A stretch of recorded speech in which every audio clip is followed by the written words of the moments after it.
Hi, everybody. So today we're going to learn how to take a photo that's color and edit into black and white using Photoshop. So I have opened an image by going to File, Open. I selected an image from my desktop. I used an image that's showing shadow and reflection. You guys will be selecting one of your images that you've taken in class, shadow, reflection, or silhouette, to do this demonstration with. All right, so I have my image open. The first thing I'm going to do is I'm going to go up to the top where it says image. I'm going to go down to where it says the word adjustments, and then I kind of bring my mouse over, and then I click down where it says black and white. So when I click on black and white, you can see my image automatically starts to go to black and white. Usually you don't want to just accept the default because you might be able to push your values a little bit in a way that makes your image have better contrast or just better color balance. So before I continue, I just want to show you there's a preview button here, this little box. If you uncheck it, you can see what your image is and color. So I know that this image has a lot of greens, maybe some reds and yellows with the leaves, and some blue. So if I go to click the preview box again, I can know that if I change these first three colors, or maybe even a little cyan, I'm going to get the most change in my image. So if I wanted to make my, let's see, my grass a little lighter or darker, I could move my slider to the right. It makes anything that's green lighter. If I move it to the left, it makes anything that's green darker.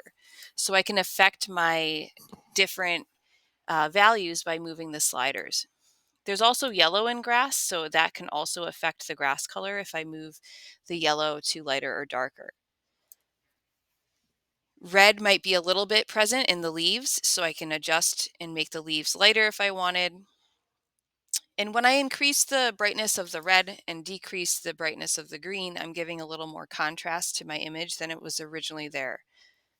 Excuse me. The blue, if I wanted to bring the blues, that's the only part I kind of see that is in the fence reflection. So if I wanted those blue areas kind of like above here to kind of show up, I would really amp up the value, bump it up to the right to increase the lightness of the blue color. I could do that. There's probably not much change in the blues because it was more of a cyan kind of colored blue. What this is affecting is the color of the jeans that are reflected in the image here. So I do see that the blue is affecting the jean color, the jean value, I should say. So once you find a balance that you feel is pretty good, and again, you could always see the color version versus black and white.